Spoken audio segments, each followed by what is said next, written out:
Il est 6h30 partout en Côte d'Ivoire et vous faites bien de suivre RTI 1. Bonjour et bienvenue dans la matinale.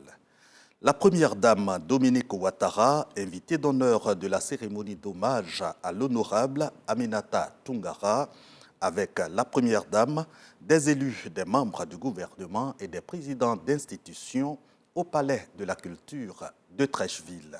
Jérôme Kofi Abolé. La fête, ce vendredi dans l'enceinte du Palais de la Culture. L'événement est multidimensionnel.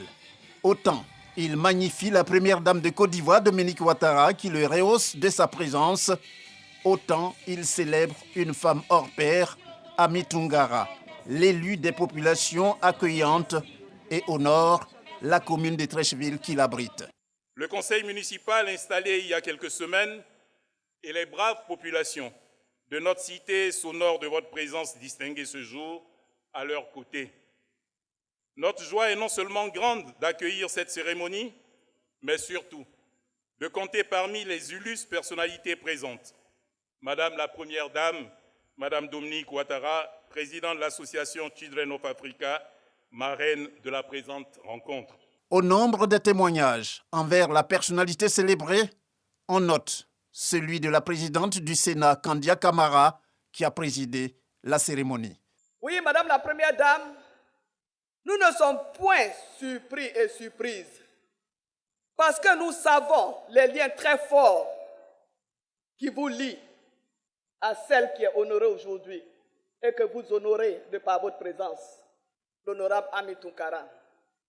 Nous savons aussi les liens très forts, les liens affectifs entre vous et elle, mais aussi et surtout entre votre époux, son Excellence M. Alassane Ouattara et Ami Toungara.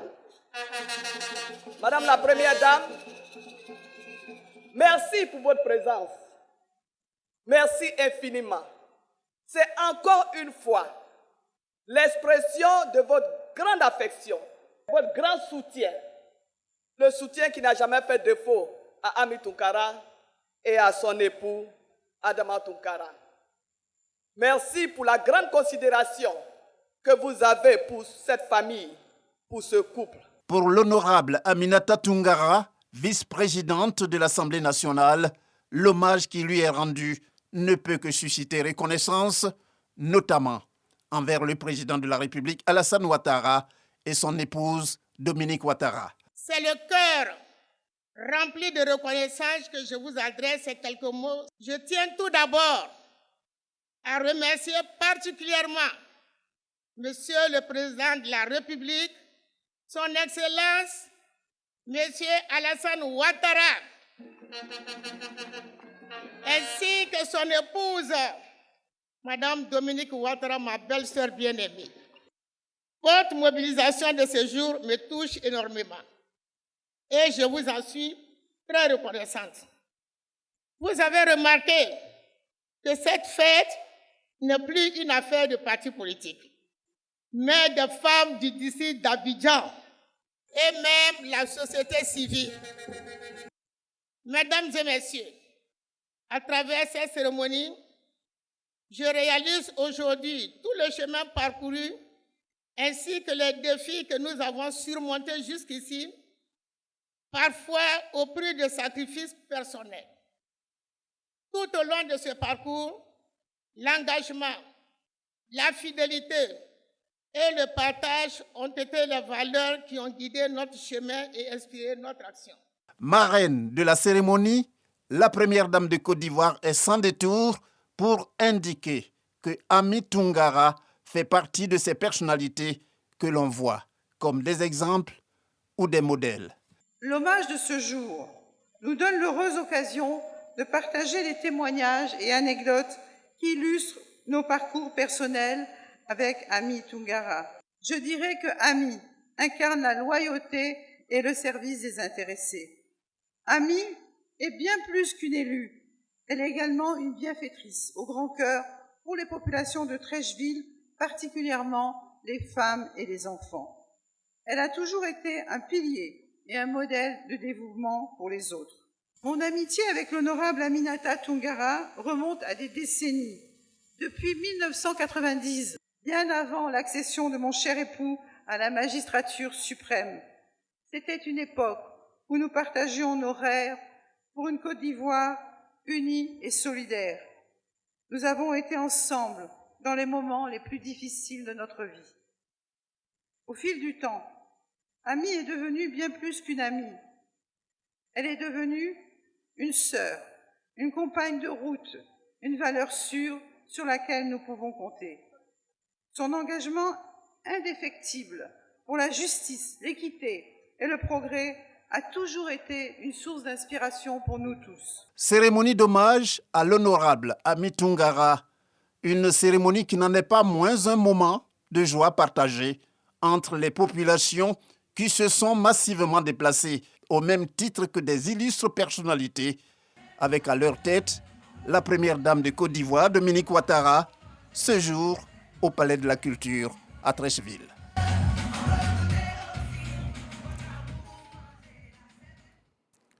En économie, rideau sur la 11e édition de la CGC Academy, le principal forum économique du secteur privé ivoirien a refermé ses portes en présence du Premier ministre Robert Begré-Mambé. Les entreprises ivoiriennes et africaines sont invitées à innover, à se digitaliser et surtout à faire barrage à la corruption pour plus de compétitivité. Lanciné Bakayoko.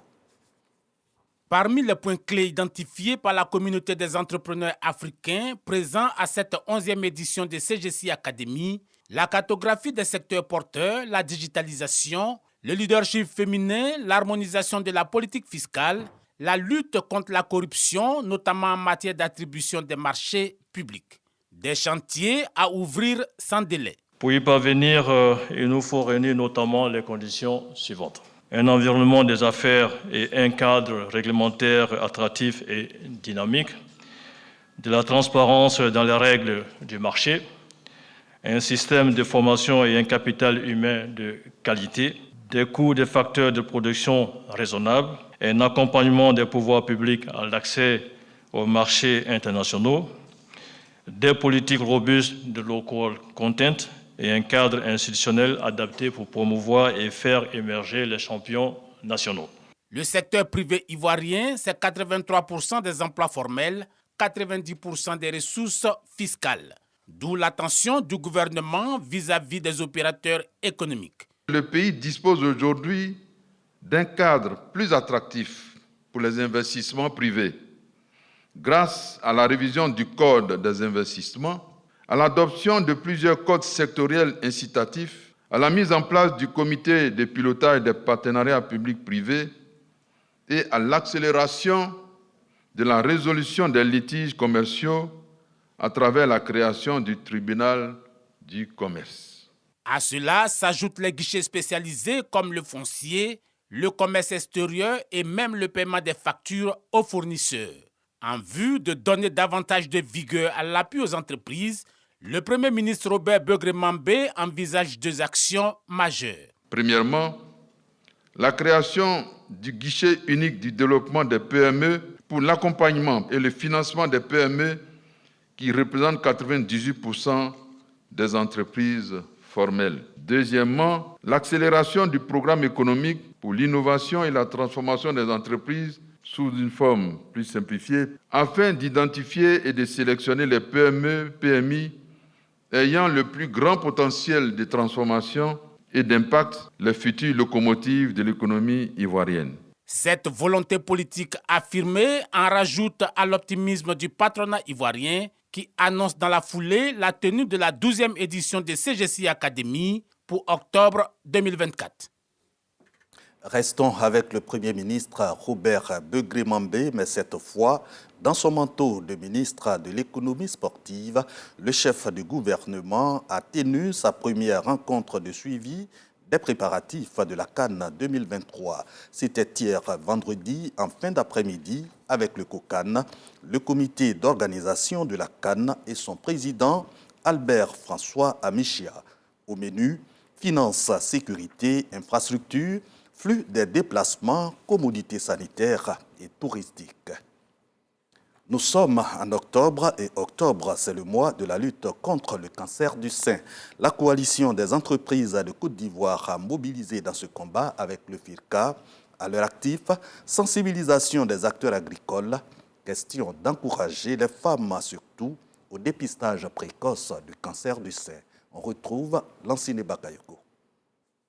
Pour le cancer du sein, les milieux associatifs restent les premiers organisateurs des campagnes de sensibilisation et de dépistage contre la maladie, mais de plus en plus d'entreprises prennent le relais. À l'instar du Fonds interprofessionnel pour la recherche et le conseil agricole FIRCA. Nous avons organisé cette sensibilisation sur le cancer du sein parce qu'aujourd'hui, c'est un fléau qui est le premier cancer en Côte d'Ivoire qui impacte négativement la femme. Donc c'est important de pouvoir faire un éveil de conscience au niveau de nos collègues, collaboratrices et parents pour tous ensemble lutter contre ce fléau. Nous menons des actions avec les travailleurs donc, des entreprises pour pouvoir dépister tôt et traiter donc, les cas qu'on aura soupçonnés dans les entreprises. Parce que le cancer du sein peut impacter négativement les rendements, notamment en milieu agricole, la coalition des entreprises de Côte d'Ivoire exhorte les femmes à faire de l'anticipation via le dépistage précoce. Nous voulons que chaque personne soit informée, préparée et capable de se protéger. Cette journée est bien plus qu'une simple initiative de sensibilisation. C'est un acte concret de soutien à notre pays dans son ensemble pour lutter contre cette maladie. Selon le programme national de lutte contre le cancer du sein a touché 3306 femmes en 2022. 1785 en ont perdu la vie. Direction à présent Paris, en France. La 28e édition du Salon du chocolat s'ouvre ce samedi 28 octobre. Le Salon du chocolat de Paris est dédié au cacao et à ses gourmandises. Notre envoyé spécial à Paris, Delphine Blas, situe les enjeux de ce salon. Reportage. Brioche, manioc, cacao, sur le stand de la Côte d'Ivoire. Le Salon du chocolat est un rendez-vous incontournable de tous ceux qui partagent la même passion pour le chocolat et qui exercent dans ces chaînes de valeur. Le salon est bienvenu pour nous les producteurs, pour pouvoir faire connaître la valeur de nos produits. Il s'agit ici, pour le Conseil Café Cacao, de faire découvrir le chocolat sous toutes ses formes et dans tous ses états. Une opportunité entre pays producteurs de cacao et consommateurs.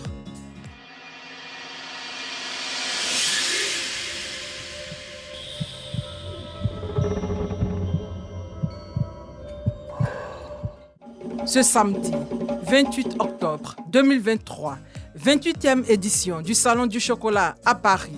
Un rendez-vous aux retombées visibles pour la Côte d'Ivoire, premier pays producteur mondial de cacao, avec environ 2 millions de tonnes de fèves par an, soit près de 40% de l'offre mondiale, produite par environ 1 million de petits exploitants, selon le recensement des producteurs de café cacao et de leurs vergers. Des chiffres qui datent de 2019 à 2020. Pendant 5 jours, amateurs du chocolat, professionnels de la chocolaterie, blogueurs food, jeunes publics vont échanger et partager leur savoir-faire sur le même espace en France. L'enjeu est de taille, celui de promouvoir le cacao ivoirien et ses produits dérivés. Un autre point sera mis sur le processus de transformation du cacao. Direction donc Paris, porte de Versailles, pour le Festival du chocolat et de la pâtisserie Déception. En bref, et à l'international, la guerre Israël-Hamas fait rage. La bande de Gaza coupée du monde par les bombardements israéliens. En sport, Coupe du monde de rugby, finale Afrique du Sud, Nouvelle-Zélande ce soir à 21h, heure de France. C'est tout pour la matinale à 10h, le flash d'information avec Hamza Diaby. Moi, je vous retrouve demain à 6h. Restez sur RTI 1.